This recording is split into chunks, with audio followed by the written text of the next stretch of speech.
যে এসেছিলেন কৃষ্ণ বলরাম, তারাই আজ আবার চন্দ্র সূর্য রূপে গৌর চন্দ্র, নিত্যানন্দ চন্দ্র, শ্রীকৃষ্ণ চৈতন্য আর নিত্যানন্দ, এই দুই নাম নিয়ে এসছেন কৃষ্ণচন্দ্র বলরাম।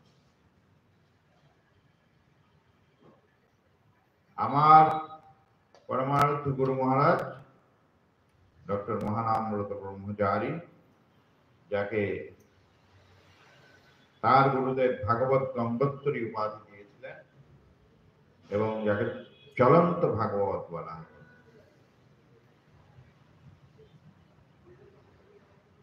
তিনি বলছেন আজকে যা কিছু বলবো তার কথাই বলবো, আমার নিজস্ব কোনো কথা নেই। তার গ্রন্থ, তার ভাগবতীয় পাঠের ক্যাসেট ইত্যাদি অবলম্বনে প্রচেষ্টা করব আপনাদের কাছে কিছু ভাগবতী কথা পরিবেশন করার বন্ধু গৌরব মহারাজ আদেশ করেছেন। তার আদেশ গুরুদেবের কথা, গুরুদেব বলছেন যে অন্ধকার দূর হওয়াটাই বড় কথা নয়, অন্ধকার দূর হওয়ার পরে আমরা কি পেলাম সেটা বড় কথা। আমরা কি পেলাম সেটাই বলছেন। দুই ভাগবত সঙ্গে করেন সাক্ষাৎকার। দুই ভাগবত বলছেন, দুই ভাগবত কে কে? এক ভাগবত বড় ভাগবত শাস্ত্র, আরেক ভাগবত ভক্ত ভক্তি রসপাত্র। অর্থাৎ শ্রীকৃষ্ণ চৈতন্য প্রভু, নিত্যানন্দ প্রভু, তারা আমাদের শুধু এই যে গ্রন্থ ভাগবত তার সাথে সাক্ষাৎকার করালেন তা না, তারা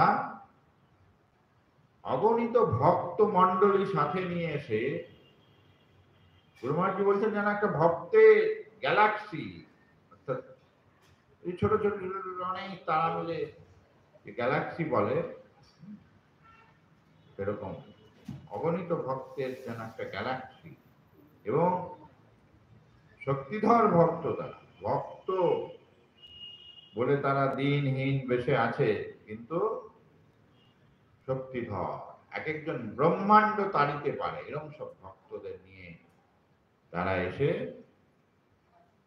ভাগবত গ্রন্থ, ভাগবত শাস্ত্রের চর্চা এবং ভাগবতী জীবন ধারা, অর্থাৎ ভাগবত যা বলছেন, ভাগবত স্মৃতিশাস্ত্র না, লীলা শাস্ত্র, এবং ভাগবত একটা জীবন ধারাও বটে।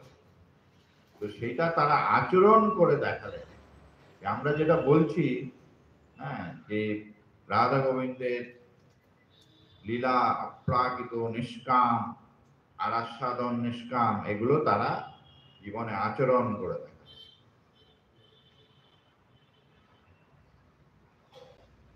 এই যে অন্তরঙ্গ সখী ভাবে সেবা, ভগবানের সখ্য ভাবে সেবা, এর মাধ্যমে যে ভগবানকে অন্তরঙ্গ ভাবে পাওয়া যায়, এগুলি মহাপ্রভুর পার্শ্বদরা এসে তারা আচরণ করে দেখাবেন। তাই বলছেন দুই ভাগবতের সাথে আমাদের সাক্ষাৎকার করা। এই ভাগবতী চর্চা জাতির জীবন থেকে অবলুপ্ত হয়ে গেছে এবং সমাজ সেই সময় ছোট ছোট ছোট ছোট নানা খণ্ডে দ্বিধা বিভক্ত হয়ে গেছে। উচ্চ নিচ ভেদ, জাতি, একটা জাতিভেদ প্রথা, দুর্দমনীয় জাতিভেদ প্রথা,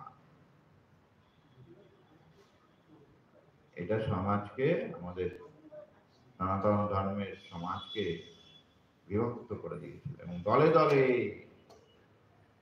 সনাতন ধর্মাবলম্বীরা অন্য অবৈদিক ধর্মের পরিবর্তিত হয়ে যাচ্ছে। সেই সময়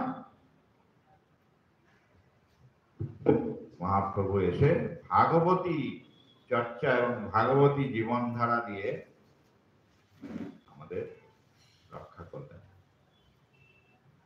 আমরা পরে আবার একটু বিস্তৃত প্রভুর প্রসঙ্গে আলোচনা করার চেষ্টা করব।